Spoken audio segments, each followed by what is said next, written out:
Centro Universitário Farias Brito, disciplina Ciência Política e Teoria do Estado.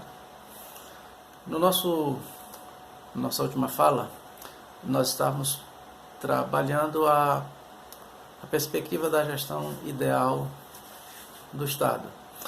Como havíamos dito, a obra O Príncipe de Maquiavel está dividida em duas grandes seções.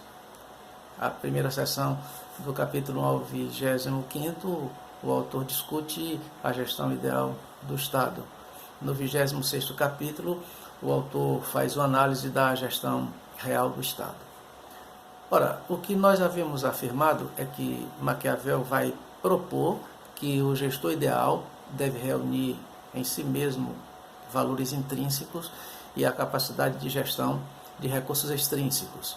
Acerca dos valores intrínsecos, nós fizemos uma breve explanação sobre a aptidão e a sabedoria, virtudes fundamentais para a ocupação do lugar da gestão do poder político, e uma vez esse lugar ocupado, o gestor estará capacitado para exercer as prerrogativas e as demandas que correspondem a esses lugares. Portanto, são as duas virtudes centrais que a gestão do Estado requer.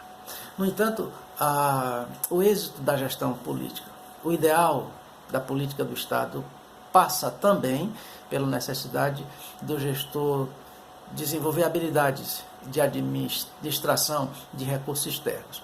Portanto, não é somente ter valores intrínsecos. É fundamental também ter capacidade para administrar recursos externos. A obra faz uma viagem situando áreas fundamentais da gestão política. Nós não temos tempo suficiente para fazermos uma revisão de todas essas áreas. Mas o quadro da gestão política inclui territórios fundamentais, necessários e de grande importância para o equilíbrio político da sociedade. Entre esses fatores, o autor vai mencionar a lei. O principal recurso de gestão da gestão política do Estado é a lei. Ela representa a estrutura da consciência, o quadro jurídico e legislativo que orienta os procedimentos da cidadania e os procedimentos de gestão.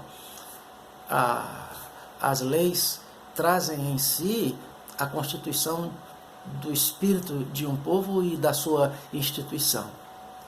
Portanto, são paradigmas fundamentais para que se tenha as condições necessárias ao desenvolvimento e ao progresso duradouro.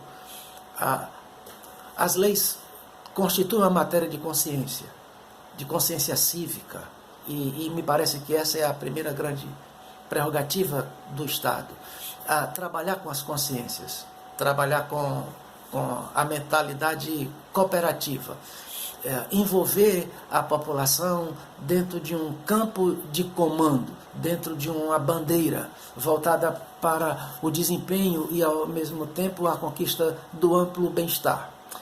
Maquiavel, então, proporá que a lei é a principal ferramenta da gestão. Cabe ao gestor executá-la e fazer com que elas sejam executadas.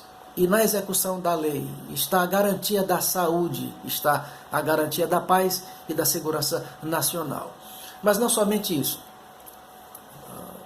A lei representa um recurso fundamental do aparelho da gestão política. Mas, em segundo lugar, o autor vai chamar a atenção para as forças militares.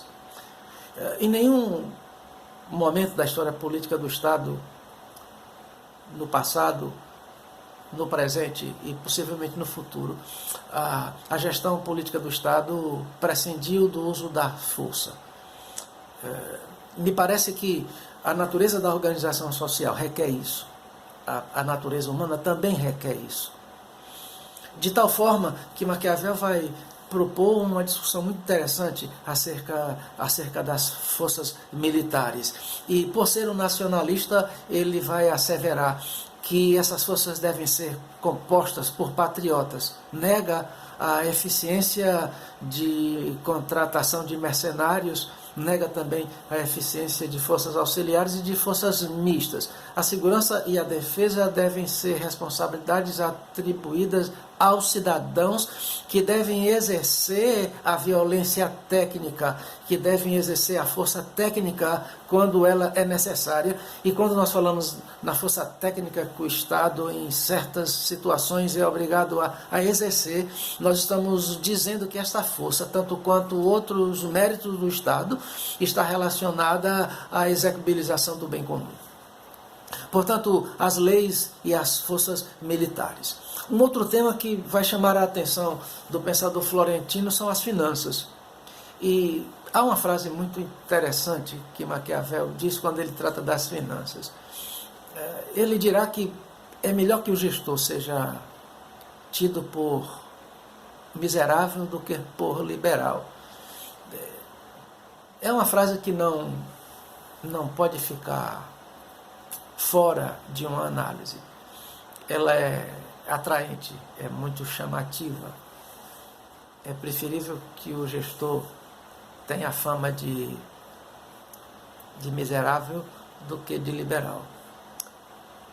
E é muito provável que o autor esteja olhando e mensurando a imensa responsabilidade de realização da gestão do orçamento público, do dinheiro da sociedade. Talvez seja nesse sentido que o autor entende que a liberalidade nesse aspecto não faz bem e que é oportuna a parcimônia, que é oportuna a contenção. O uso meticulosamente pensado. Quando se lida com o dinheiro público, requer-se isso, a parcimônia. Esse recurso não pode ser utilizado para enriquecimento de gestores, não pode ser usado em grande medida ou majoritariamente para atender a demandas particulares. As finanças do Estado, o recurso público, o orçamento da União, precisa de uma gestão refletida e pensada e seriamente comprometida no bom repasse em políticas de distribuição que atendam de fato às necessidades de todos e às necessidades de cada um. Há uma preocupação significativa de Maquiavel com a diplomacia e com os adversários do governo, com os adversários do Estado. Esses adversários nem sempre estão do lado de fora, também estão do lado de dentro. Algumas vezes certas guerras são necessárias e elas não podem ser proteladas. Segundo Maquiavel, quando se protela uma guerra necessária, se beneficia o adversário.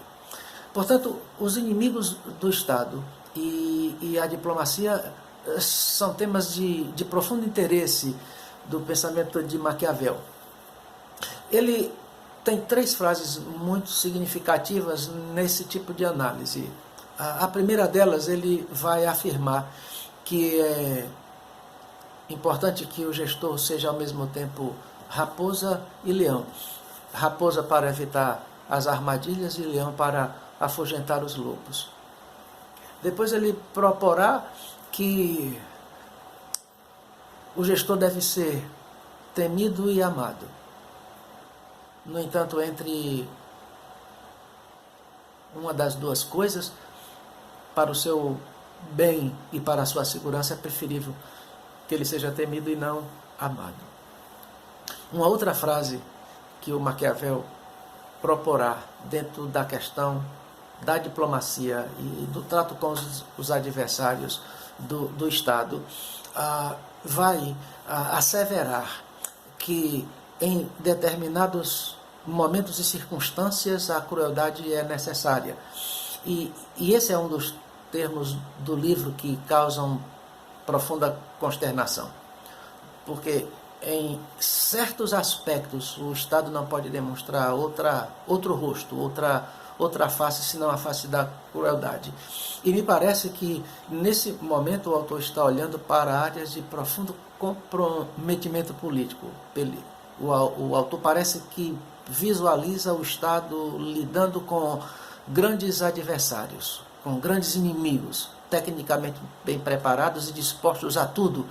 Isso explica a força com que Maquiavel vai atribuir a determinadas decisões diplomáticas e ao trato com determinados inimigos, tanto no domínio interno como no domínio externo. Há uma preocupação significativa de Maquiavel com os inventores e com aqueles que são capazes de presentear a sociedade com alternativas de produção, com alternativas de conforto e alternativas de bem-estar, e eu entendo isso como uma preocupação com desenvolvimento tecnológico. Na perspectiva de Maquiavel, áreas como essa não podem ser esquecidas pelo poder político e evidentemente que devem ser valorizadas e estimuladas. O gestor não deve estar preocupado com a sua imagem, ele não deve estar tão preocupado com o que pensam de si mesmo. Ele deve buscar, acima de tudo, um projeto que seja capaz de promover o desenvolvimento e conduzir o Estado a um estágio de prosperidade duradoura. Nesse aspecto, o Maquiavel vai propor um conjunto de recursos e de tarefas que, na sua perspectiva, reuniriam o modelo ideal da gestão política do Estado. Para propor esse paradigma, para construir esse modelo ideal, Maquiavel tem em mente dois lugares. De um lado, ele está analisando as condições precárias da política italiana, mas por outro lado, ele faz uma pesquisa, ele emerge, ele mergulha na história e vai pensar os grandes nomes da gestão política do Estado na história e das principais qualidades que esses grandes gestores tiveram. E ele vai unir essas qualidades num paradigma, e esse paradigma constituirá a matéria-prima com a qual ele vai propor o gestor ideal do Estado, uma gestão ideal do Estado. É como se ele produzisse uma espécie de Jesus Cristo Júnior ou uma espécie de Frankenstein da política. Lembrando a você que a gestão ideal do Estado passa por uma dupla questão. Ela deve reunir qualidades intrínsecas e, ao mesmo tempo, a capacidade de gestão de recursos extrínsecos.